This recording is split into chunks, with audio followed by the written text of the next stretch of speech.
Hi everyone, welcome to the Bourbon Obsessed Bourbon Podcast for Friday, February 7.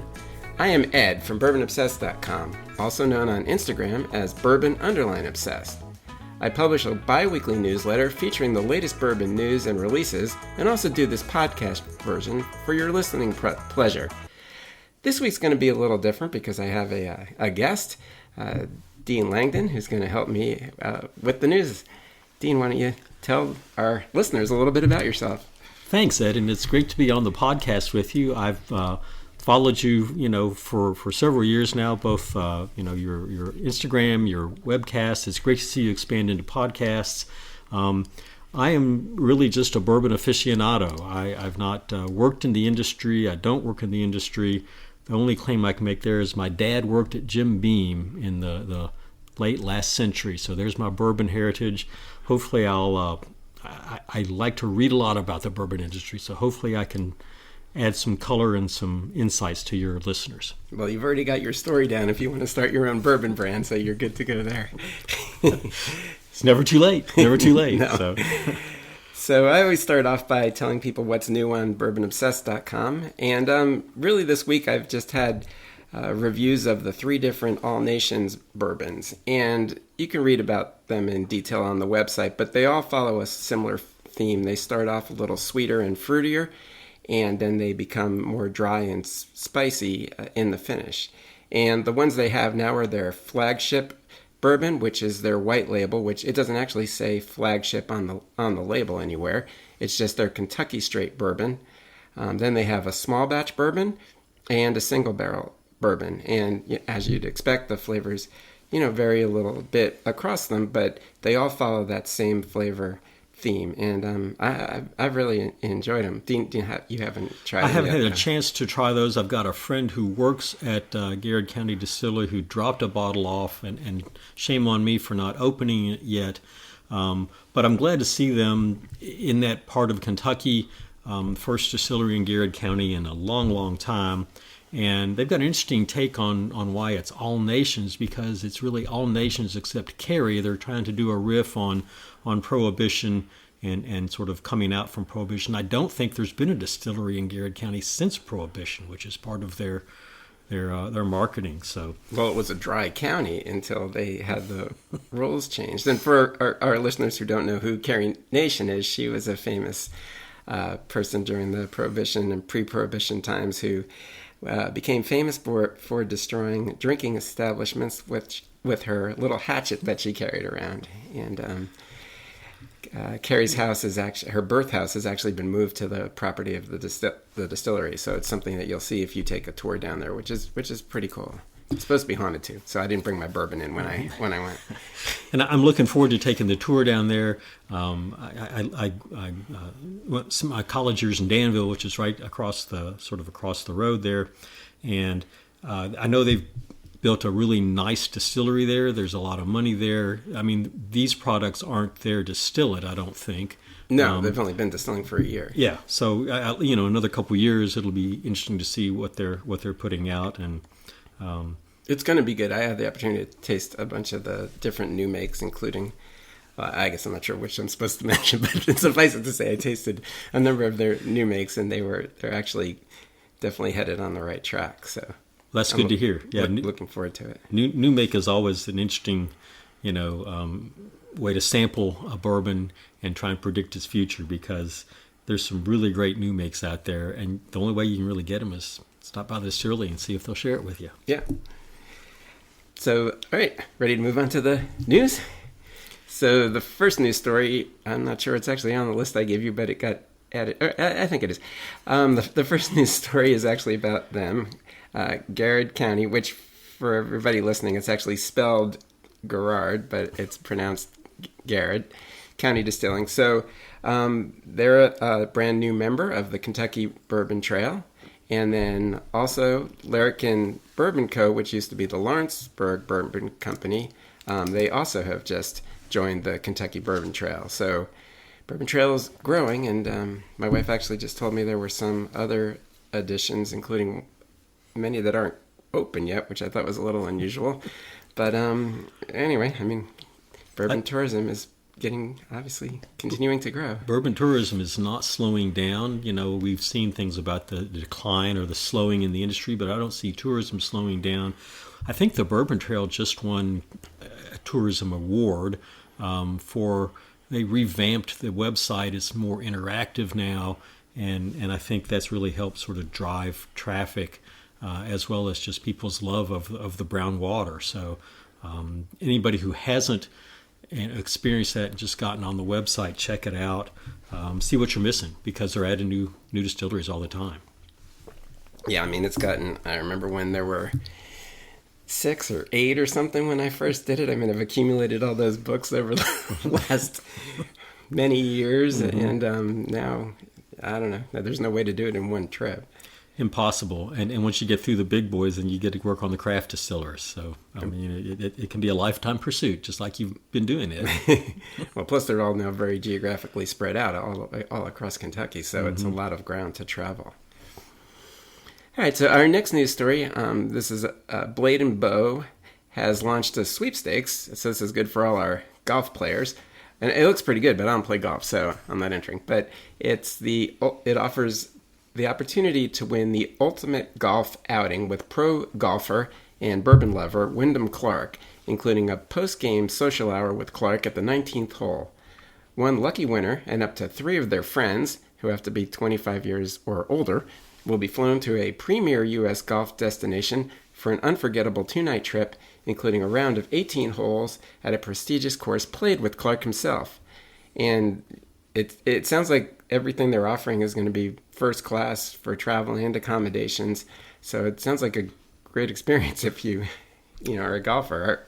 You play golf? I do not play golf. It would be wasted on me, but it does sound like a great way to get your name out there, to appeal to a segment of burgeoning bourbon drinkers, we hope, on the 19th hole, not before, because it would really be shanking a lot of shots. But I think it's an interesting marketing piece, and I hope it works for them.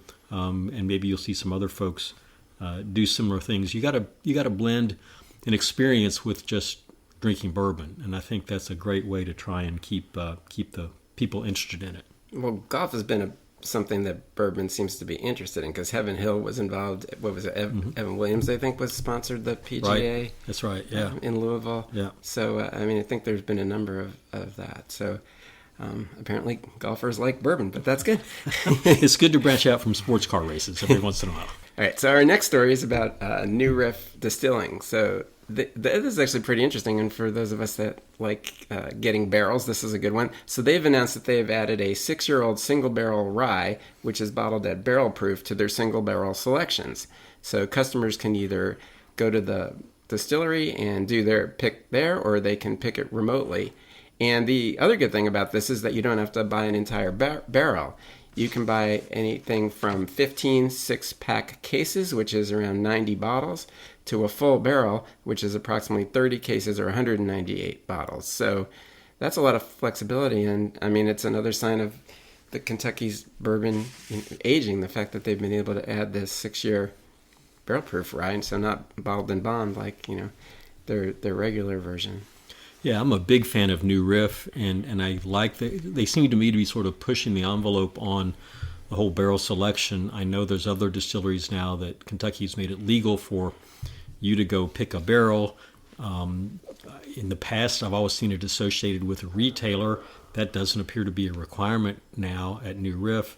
And, even buying a quarter barrel is a lot of bourbon, but get a group of friends together, go buy New Riff. Can't fathom doing that remotely, but it'd be a great road trip to go up to Newport and spend a day at New Riff picking out one of their really good bourbons. Yeah, no, it's definitely great. And I've just noticed more and more of the distilleries have started these programs where regular consumers can start buying things. I mean, it's all fairly recently. For the holidays, Angel's Envy had advertised that you could come pick a barrel. Knob Creek just introduced that program just like 2 weeks ago. Just got an email a couple of hours ago from Luxrow that's going to have one. Wilderness Trail has one for their loyalty club members. So there's plenty of opportunity to buy more bourbon than you can ever drink. So do you think that Does that create any worries for the wholesalers or the retailers, or is that so small that that's not even going to be a blip on their radar? I think it's small, and I'd have to go back and look at the law, but I thought they were limited to just how many that they could sell to consumers. I didn't think it was like an unlimited amount, but I haven't looked at that for a while. But when that law first came out, the direct to consumer, I thought it was a certain percentage of their barrels that you couldn't just sell everything that way. That sounds right. And let's be honest, there's a limited group of consumers who are going to want to buy into a barrel. Yeah. Or you may want to, but it's a little bit harder to actually do it. So I'm glad to see it's branching out that way. I think it's a good addition and help keep bourbon strong in Kentucky. Yeah, no, definitely good. I mean, and it's cool if you have a big group or you have a company or something, you want to give out a branded bottle and do it yourself. I mean, yeah, excellent for that. Yes. So the next story is sort of a double story. So it's about Whistle Pig. So they've got two things going on. They've released their Snout to Tail Bourbon, and in their words, they've launched Snout to Tail Bourbon, a new 10-year-old limited release bourbon that features a unique aging process with custom crafted barrel heads made from both a Vermont oak medium toast at the snout end and a Vermont oak smoked maple wood toast at the tail end, adding distinctive flavors to the final product. So it's sort of interesting because each end of the barrel, that's the snail of the tout. Snail. That's hard to say three times real fast. Snout to tail.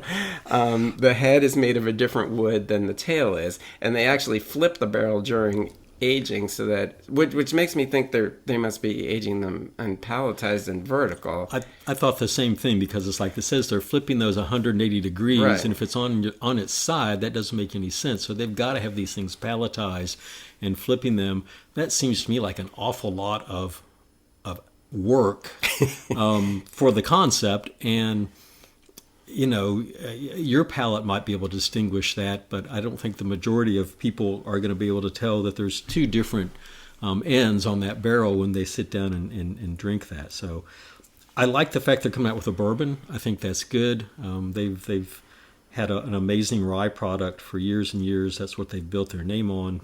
So I'm looking forward to trying it, once it hits the market and we can actually see what it tastes like. Yeah, I mean, I guess I don't know, because it's only the heads that are going to be different. So I guess being in contact with a different head for half of its aging period certainly is going to do something. But I wonder just how much. I mean, the heads, the barrel heads definitely add flavor characteristics, because they're often treated different than the rest of the barrel. They're just toasted. They're not charred, and but I just wonder just how much. It'll be interesting. Right, and these are 10-year-olds, if I remember correctly. So that's enough time so that if that head is going to make a difference, you'd probably see it come out, 8 to 10 years. So I do think it's an interesting concept. I don't know, we'll see what it does.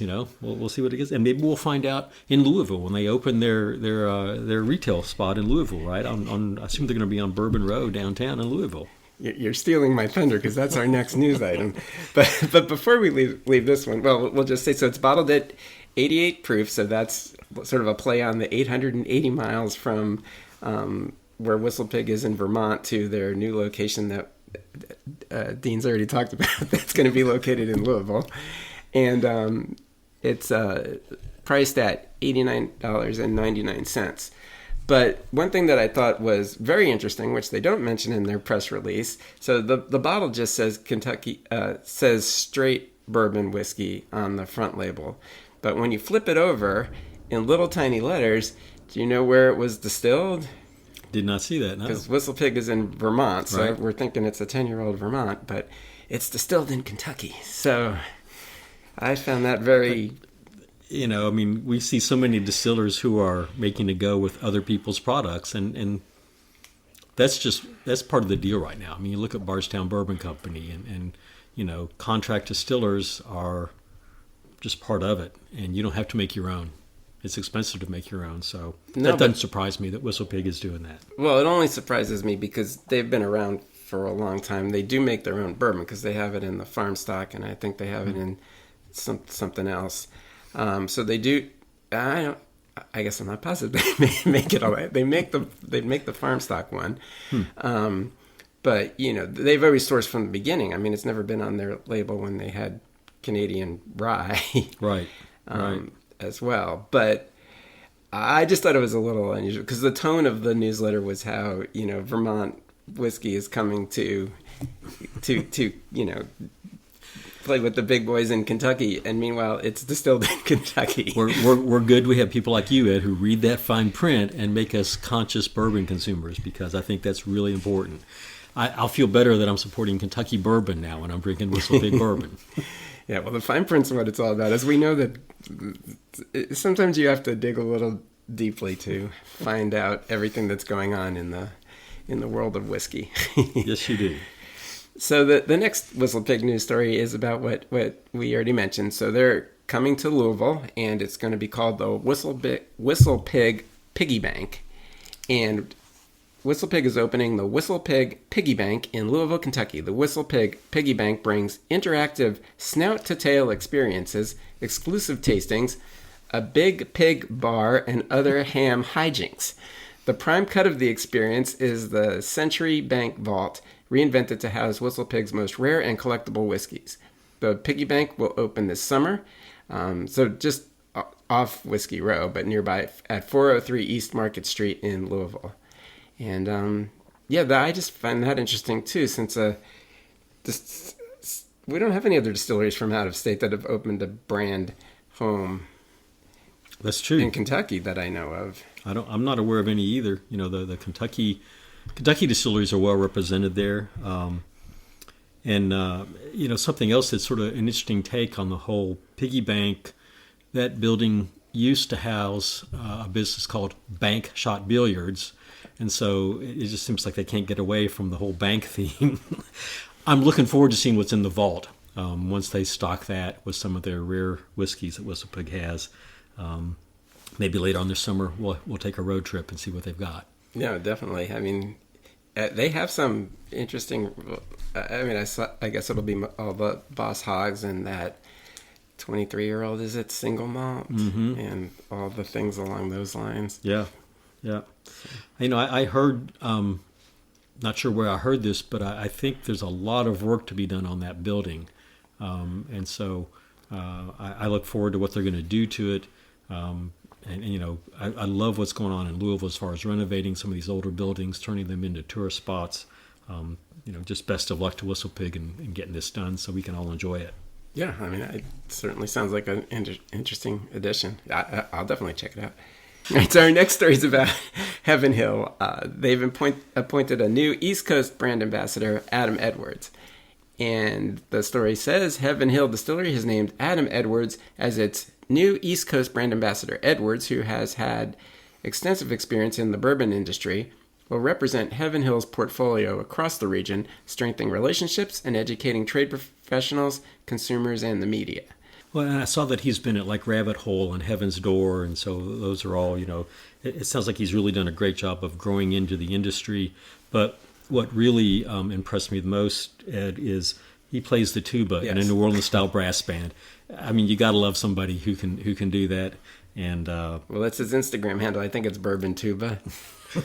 What a great handle. So, and the East Coast is, I think, a really solid bourbon market. I'm sure it's like some East Coast things a little cutthroat, and I'm sure Adam will do very well in that position. And Heaven Hill's not going anywhere, so a lot of job security there. Yeah, no, I think that's a great move for both of them, and I think he's going to do a fantastic job, and we wish him the best of luck.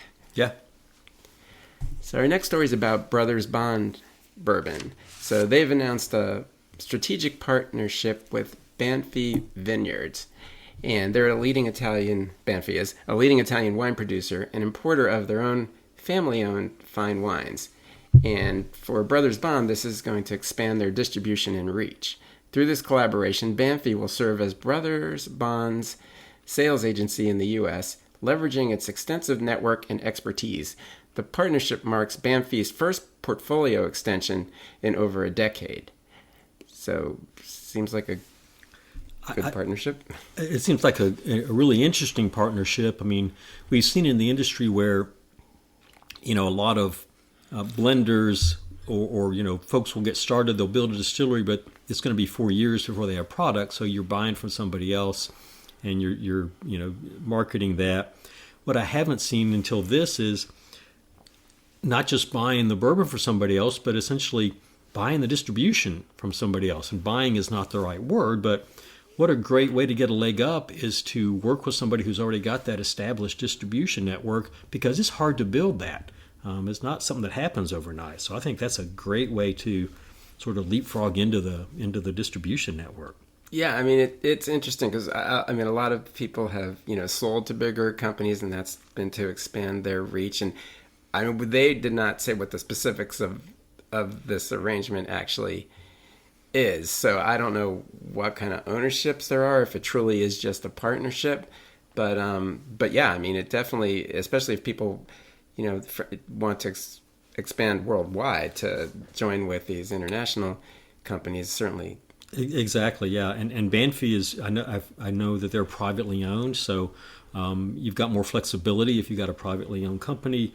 I don't think you're going to see a craft distillery entering into a partnership with Heaven Hill, for example. I mean, we saw how Penelope got brought back into MGP. That's one thing, but I'm not sure how much you can replicate this, because you're not going to find the big boys that are going to do it, but maybe a craft merges with somebody like a Wilderness Trail or a New Riff, right? And you get a broader market without having to go through the state by state, finding a distributor, getting somebody to market your product, and that's a lot of time and money. Well, I thought that was a lot of reasons why Wilderness Trail went with Campari, was to get the marketing and the worldwide distribution. Right.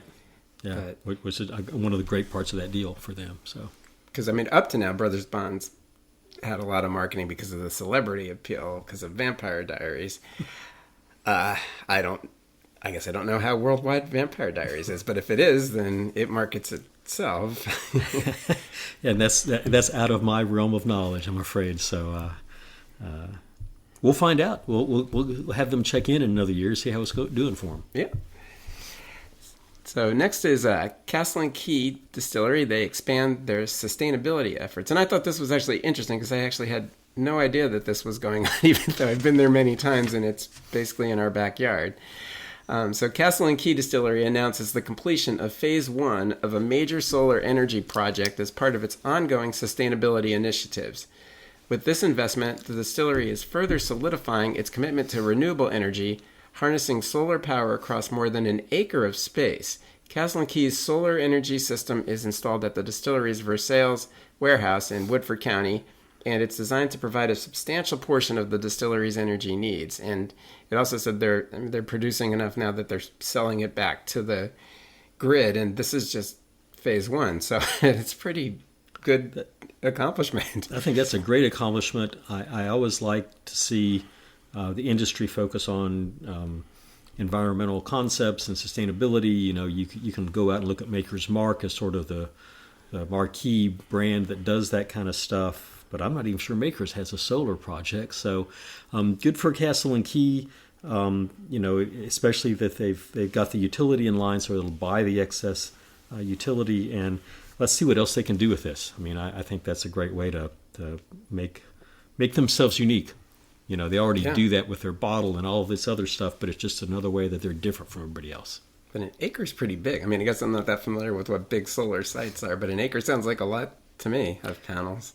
It is, yeah. And I didn't know they had warehouses in Versailles. That's a different location than the distillery itself. And so I guess it depends where you draw the... That's the thing. Their address gets listed as Frankfurt, but right. It seems awfully far from... I mean, there's not an acre of flat ground down by the distillery that I'm aware of where they could put these solar cells. So there's got to be another space outside Versailles. And they had a satellite photo I saw in the news release, but I couldn't figure out where that was. But anyway, good for them. Yeah, it looked pretty cool. I mean, I've never seen that. It's got to be... Well, gotta go out there, I guess, and see it. Well, cool. They need to come up with a solar farm tour. They can add that to their itinerary of tours, and just something unique for the bourbon drinker. We're starting to grow a pretty big list of things we still need to visit. So the last story really doesn't have anything to do about bourbon, but I just thought this was interesting. I actually talked about this last year when it came out, because my newsletter started a little more than a year ago, and this was one of the early stories. So Detroit, and I've been dreading having to say this word because the pronunciation is Polish, and I do not speak the language. So Detroit City Distillery Punschki Day Vodka and Punschki Cream Liqueur. Detroit City Distillery is bringing back its popular Punschki Day vodka, made by distilling real raspberry punschki from Hamtramck's legendary Polish bakeries. This year, they are also introducing a Punschki cream liqueur, a rich and creamy spirit inspired by the beloved Polish pastry. The vodka returns at 88 proof, and it's $35 for a 750 milliliter bottle, and the cream liqueur is 47.5 proof, and that's $25 for a 375 milliliter bottle. And then they also have a Punschki Day party at their tasting room, which is up in Detroit, needless to say, and that's going to be on Saturday, March 1st for anybody who's in the area. And for those that don't know, punschki is probably a lot easier for other people to say, but is a sort of a stuffed donut kind of thing with different fruit fillings, and it's generally eaten on fat. Well, it varies by tradition when exactly it's eaten, but it's generally sometime before Lent. In Detroit, it's on Fat Tuesday, and yeah, there you have it. So distilling it into a vodka is pretty interesting. It sounds like a cardiologist's dream to me, Ed. I mean, I'm not a vodka fan. I love raspberries, though, so it sounds like it would be tasty, and it sounds like it's a great celebration, to kick off the beginning of Lent. So, again, I'm sure they have a blast. They probably sell out of this stuff the day they put it on the market, and well, the punschkis too. It sounds like so that town has like a whole bunch of Polish bakeries apparently that are all famous for it. And I was reading about how some of them sell round the clock right before the day, and others are open all these extended hours, and people stand in line, and people eat like 5 or more of these pastries on that day. So it sounds like a good day. Yeah. Well, is that well, I'm thinking about the sugar hangover on Ash Wednesday, but whatever. It's like, again, it sounds like a wonderful cultural tradition, and I'm glad Detroit City Distillery has been able to come up with a twist on it. The cream liqueur sounds really tasty.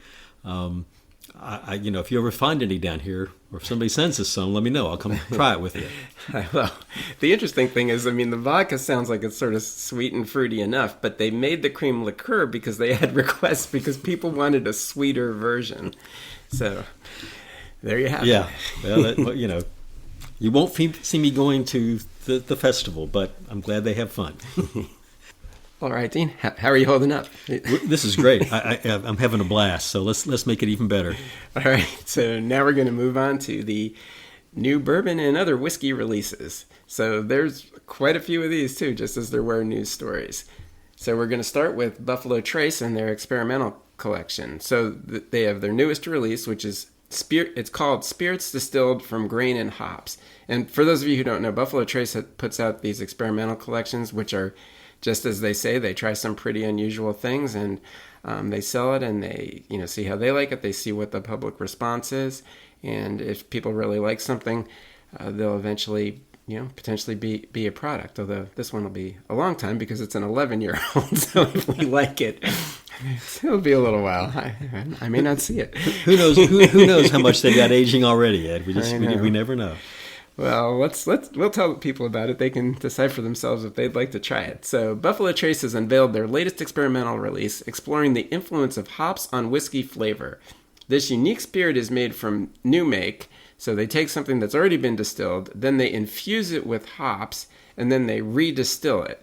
So the hops are a few people have actually distilled beer, so the hops are already in it, but I hadn't heard of anybody actually putting hops in a distillate, letting it steep, and then redistilling it. So this should have some noticeable hop character. And then they aged it for 11 years. So, I mean, that's pretty old whiskey. So I'm sure it changes the flavor of the hops being in a barrel that long as well. I mean, certainly sounds interesting. So it's bottled at 90 proof, and it's priced at $46.99 for a 375 milliliter bottle. So, Dean, you're going to run up to Buffalo Trace and get it? Apparently, you can only get it at the gift shop. So I'm not. But it was on sale today, and it lasted till well after noon. So I think that's going to be an acquired taste. People drink bourbon because they like the vanilla caramel flavors or the fruity flavors.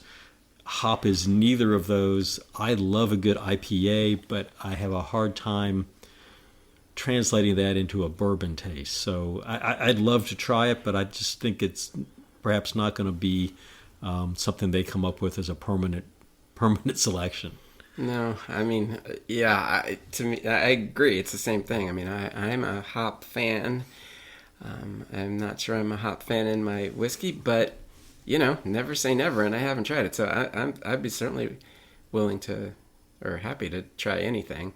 I don't think I'm going to make a special trip up to Buffalo Trace just to get the bottle, but if it happens to be somewhere, I'll grab it for under $50. I mean, that's not. Yeah, I could see it adding a nice earthy taste. If it did that, that'd be really neat. I'm afraid it's just going to be a bitterness that it's going to add, and. Well, I don't know enough about what survives distillation. I mean, you would think it would lose the fruitier, flowerier kind of taste, but I don't know. I mean, never distilled hops.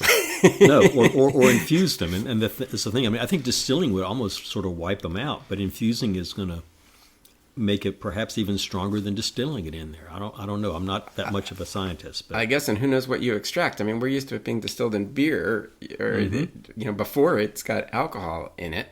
So what happens when you put it in? I mean, that's probably a low wine of some sort. So it's probably 120 proof or so. I mean, who knows what gets extracted at that? Yeah. I mean, that's an interesting concept. I mean, so if you can do it with hops, what else can you do that with? Yeah. It'd be interesting to put in something like coffee beans. Well, you can put in donuts, apparently. Well, apparently you can. There you go. So anyway, the world is their oyster there, Buffalo Trace, and we'll see what they put in the next batch. I wonder if they have a pastry one going. I can't think of the bourbon or the donut shop in Frankfurt, but there's a pairing to be made there. I think if it's possible that there's a good chance something like that might be going on. All right, so our next new release is from Michter's, and this one's actually very interesting to me because I'm a fan of Michter's in general, but I'm a fan of the Bomburgers, and this concerns it. So this is a new addition to the Bomburgers line. It's called PFG, which stands for Precision Fine Grain Kentucky Straight Bourbon. And this new expression is made from fully matured bourbon, which is then placed in a second new custom proprietary toasted and charred French fine grain oak barrel for further maturation. And that second barrel is pretty interesting because it's made up of a whole bunch of different woods from a whole bunch of different areas. So you're getting a mix there. And then it was air dried. And Michter's does season their barrels outdoors for long periods of time. But for this one, the barrels or the staves are air dried outdoors for a minimum of 40 months before they're made into the barrel, which is quite a long time. And that's in France. And it's near I don't speak French either. So the Charente River. How do you pronounce that? Yeah, and I'm lost on that one too. But I think it's impressive that these are air dried for 3.5 years. Yeah. From as I read it, they're from 4 different forests. So the attention to detail that Michter's puts into things, just I love it. Yeah, I do too. I mean, and they don't. You know better than I do. How often do they come out with a new product? A completely new line? Yeah. I mean, I know Bomburgers isn't new, but this whole concept. Right, the new addition. I can't. I mean, probably the Toasteds, which was a while ago. Yeah. Actually, Bomburgers and Shanks have only been around for like 5 years, I think, 5 or 6. So they are probably the newest. Right. Yeah. Thing. But anyway, so this is. So it's still not completely clear if there'll be a regular Bomburgers Declaration release this year as well, or if they're going to alternate. I asked the question, and it's not. They weren't going to share that with you, were they? Well, they're not going to share it with me, or it's not to be determined. Right, right. So this is bottled at 100.2 proof, and then it's $140 for a 750. So I think that's a little more expensive than the regular Bombergers, but this has a lot. Yeah. But so does Bombergers too. I mean, it's not always, a cheap bottle. No, but it's different every year. It's got its own unique characteristics. And so I like to draw a comparison here between, you see what Buffalo Trace is doing by infusing their distillate with some hops. Here you've got Michter's putting together a unique wood barrel and toasting it and charring it. I just believe, without any particular science behind it, that so much comes from the barrel that I like to see more experimentation with barreling and what you do with that barrel, where it comes from, than things you're going to do on the front end. But Buffalo Trace has certainly done plenty of that. The Single Oak Project with who knows how many different versions there are of that now. That's right. Isn't it like in the hundreds? So they've done a lot themselves. But yes, I very much admire Michter's innovation and their attention to detail, and I think this is very unique. And that longer seasoning of the wood definitely plays a big part, and a lot of people don't do that because obviously it's time and it's time and money. And time is money, and God forbid they put a tariff on French oak, because what are we going to do then? Yeah, well, we were going to avoid the tariff conversation because they're on hold. You can edit this out. If the tariffs come back, we will discuss them. Unless you're a Chinese whiskey fan, in which case it'll make a difference. So our next story is from Lux Row, and their small batch PX sherry cask finish bourbon. So Lux Row Distillers is releasing their small batch PX sherry cask finished bourbon nationwide. The new release is crafted from small batches of 4-year-old ride straight Kentucky bourbon finished for 6 months in casks that held PX sherry, which is an intensely rich and sweet wine made from overly ripened sun-dried grapes. And it's bottled at 112 proof, and it's priced at for what it is, certainly a pretty reasonable $49.99 for a 750 milliliter bottle. And this doesn't really... So this had been released like a number of months ago to the Front Row group, Lux Row's fairly expensive sort of loyalty type program for real fans, and I think they were given bottles of it. So I actually got to try it then because we know people who are in it. But so this is just marking the national release of it, so it's now a permanent addition to their line. And that's a great price point. I go back and forth on finished bourbons, especially the PX sherry can be a little bit overpowering to me, but it does add some nice grapey, deep fruit kind of flavors to it. And if you like that, I've got all the faith in Lux Row that they've done this very well, and it's hard to beat that price point. Did Davies County have a sherry finish? Because they've eliminated the Davies County line, which I think is why we're seeing more of these finished products show up in other... I think Boone... I know Boone County had a sherry finish, but I don't know about Davies County. So they have a red wine. Yeah. Well, not within arm's reach. But So, it's going to be available apparently. So, let's get some feedback from all our listeners out there about what they think about this, and you can chime in on the website or anywhere you want to on Ed's socials about, is our sherry finishes a good thing or a bad thing, and how did Lux Row do on this one? Well, and don't quote me on this, but something with sherry finish. I think it could have been they had a Rebel that was only released in Europe that may have... It was some red wine. I don't remember if it was sherry or not. But anyway, yeah. We've got this one now, and it'll be available nationwide.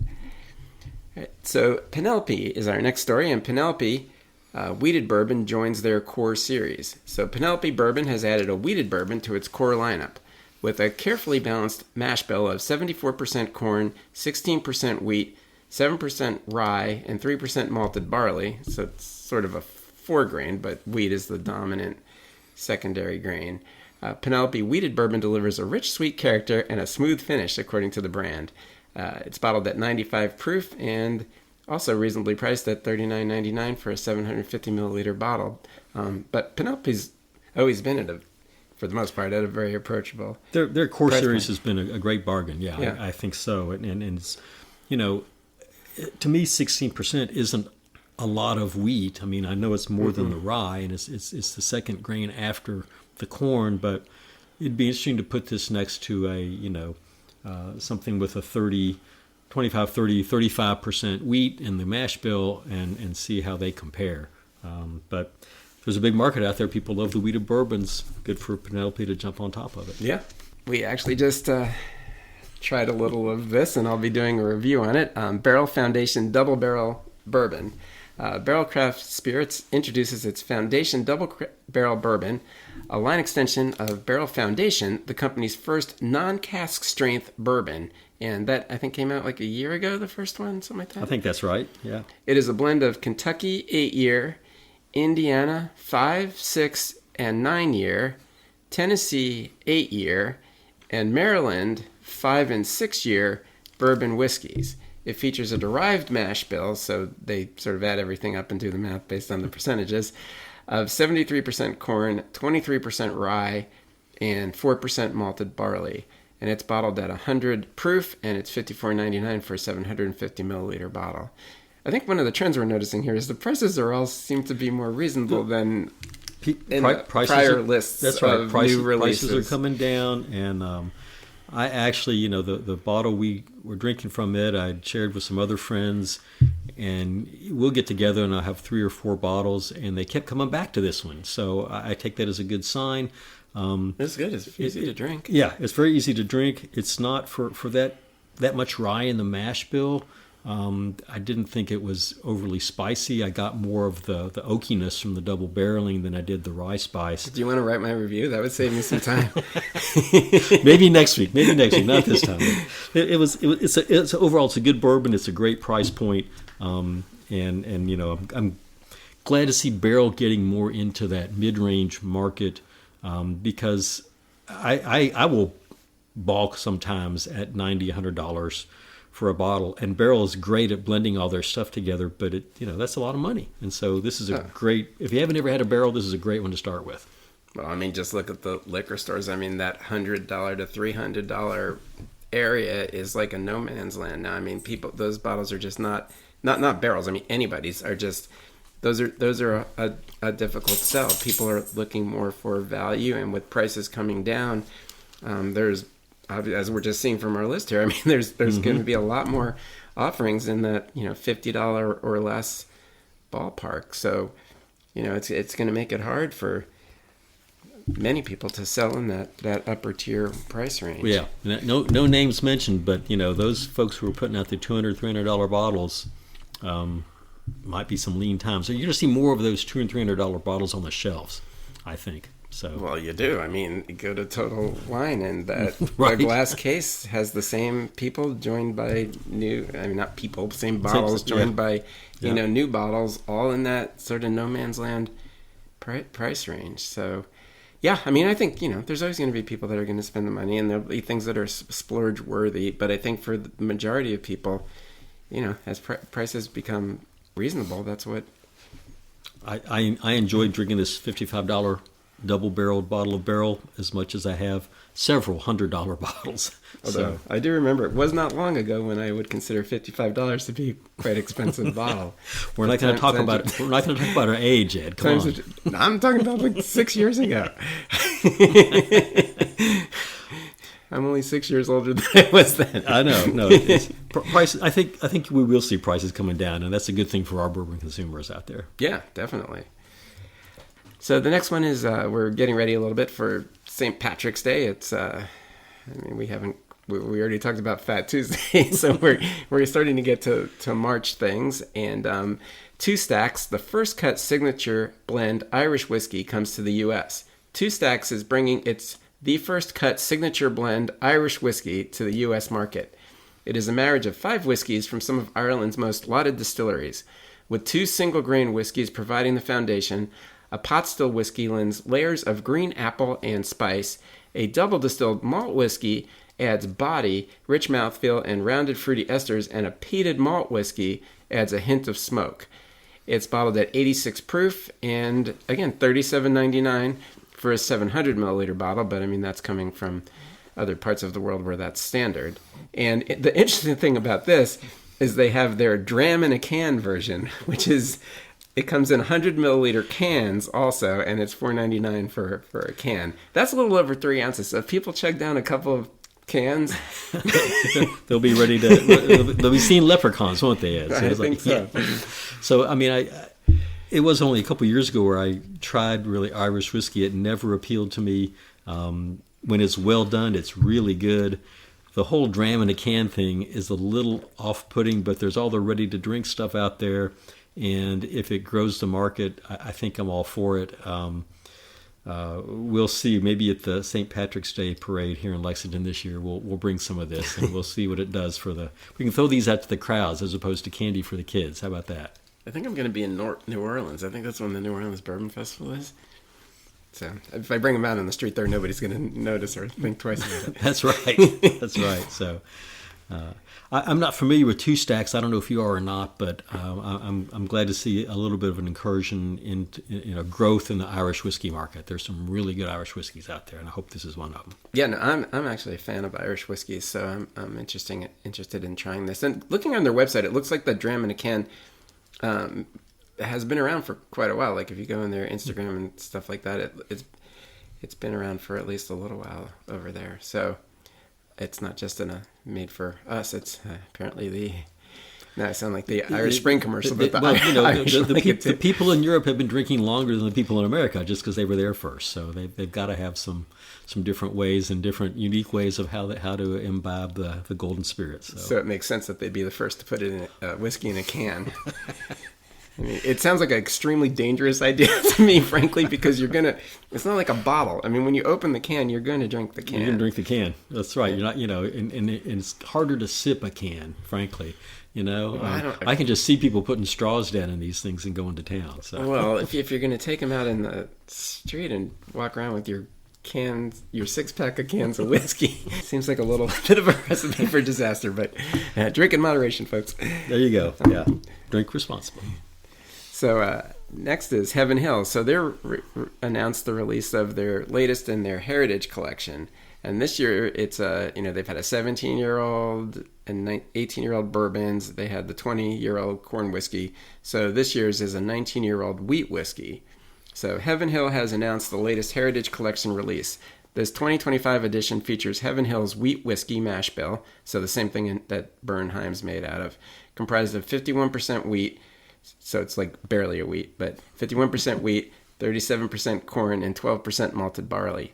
It is the oldest wheat whiskey ever released by Heaven Hill, which 19 years, that's pretty impressive. It's 100 proof, and it's priced at $299.99 for a 750 milliliter bottle. So what do you think 19 years will do to a wheat whiskey? I mean, we don't see many 19-year whiskeys at all, right, except for maybe Canadians. I'm curious what that's going to do to a wheat-based whiskey. I have no idea, but I mean, since it is only 50, I mean, there's 37% corn in there. It's gonna, I don't know. I guess we're gonna find out. We'll have to find out. Somebody's going to have to come up with $300 for us to find out, right? That's. But I also saw in there that there's like 277 barrels, so that's a fair amount of whiskey for this release, for their heritage release. So this should be easier to find, I hope, for folks. And I think there were well over 200 of the 18-year bourbon as well. Yeah, the numbers have always been big. Now remember, these are old, so they're not gonna. Those barrels are not going to have. You're going to have maybe 100 bottles, right? So, but it's still. There's going to be... Yeah, I'm honestly interested... Well, I'm interested to try it because I've never had a 19-year-old wheat whiskey. I'm sort of interested to see how it's going to be received just because, people aren't necessarily huge fans of wheat whiskey in the United States. So, right.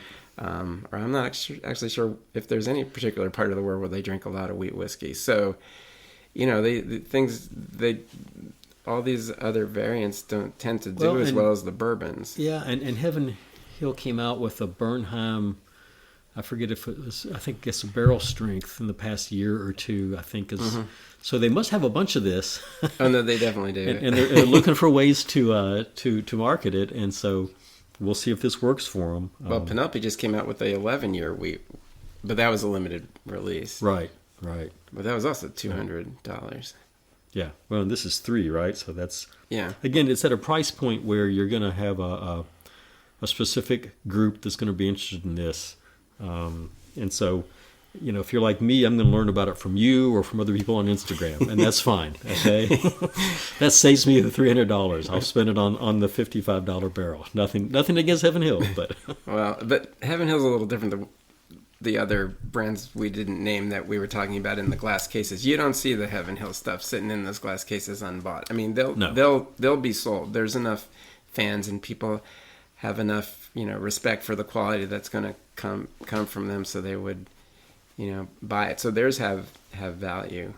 Yeah. So I mean, it's you don't see Heaven Hill products languishing on the shelves. No. So I mean, it took 2 years to get Henry McKenna bottled and bond back where you could actually find it. Maybe 3 or 4 years. So it's and its price has been. I mean, it can be quite reasonable nowadays. It's hugely variable though. By like $30 or more a bottle. I mean, just normal prices at your average stores. Right. Not anybody even marking it up crazy. So, no. Shout out to Costco when they have it. So. Oh yeah, well, Costco's the way to go. maybe Costco will get some of this 19-year-old weeded. You never know. They get the strangest things sometimes. They get all sorts of crazy stuff. You never know. You just have to be there at the right time. Right. Exactly. So. All right. So that brings us to our last release, our last piece of news. So. Green River Wheated Single Barrel Bourbon. So Green River Distilling has introduced its Wheated Single Barrel Bourbon, offering a unique barrel-proof expression of their wheated bourbon mash bill. Only 100 barrels will be available for 2025. I think when they started their bourbon as single barrels, it was a similar small number. Right. Additionally, individual bottles will go on sale at the Green River and Bardstown Bourbon Company retail stores, so both at Bardstown Bourbon Company Distillery as well as the Louisville store on February 13th, which is next Thursday? Next Thursday, that's right. Yes. So the proofs will range from 110 to 130, and it's $59.99 for a 750 milliliter bottle. So that's pretty good for a barrel strength. That's right. Yeah, that's again a good price point for a single barrel strength bottle. And Green River's doing a great job of sort of hitting the different options for people to buy their stuff. You've got their basic core series, and then you're getting some of the single barrels, cast strength things.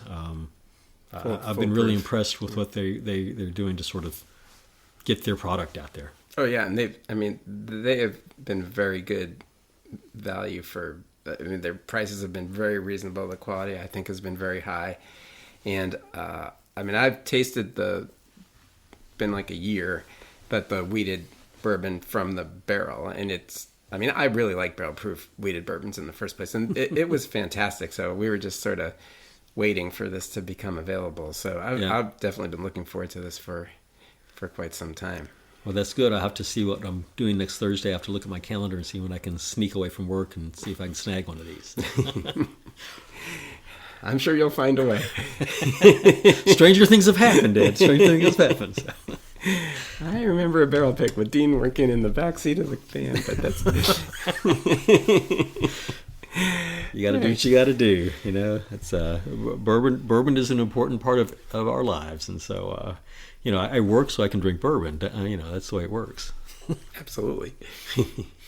So, Dean, I've got my usual closing comments to make, but before I do that, it's been great having you join me today. I think it's been a lot of fun. And I have been honored. I've had a lot of fun, too. It's great to talk about one of the things I love in life, which is bourbon and all its different flavors and iterations, and especially with somebody who's got the big brain on it, Ed, and that's you. So, Thank you. All right, everybody. So that about does it for this week. I hope you've enjoyed this edition of the Bourbon Obsessed Bourbon Podcast. Be sure to like and follow us at your preferred podcast provider so that you don't miss an episode. You can also head over to bourbonobsessed.com to read the print version of my newsletter, where you can find links to press releases and full versions of the topics mentioned in this podcast. You can also sign up to have my newsletter delivered directly to your inbox. While you're on my website, you can also read some of our over 300 bourbon reviews and over 50 distillery write-ups. Finally, I can be found on Instagram at Bourbon_Obsessed and on Facebook at Bourbon Obsessed. Dean, where can they find you? Right now they can't find me, Ed, so I'm going to work on that, and maybe on the next podcast, if you invite me back, I'll have all that stuff for your listeners. Okay, sounds good. Have a great weekend, everyone. Have a great weekend, Dean, and cheers. Cheers, everybody.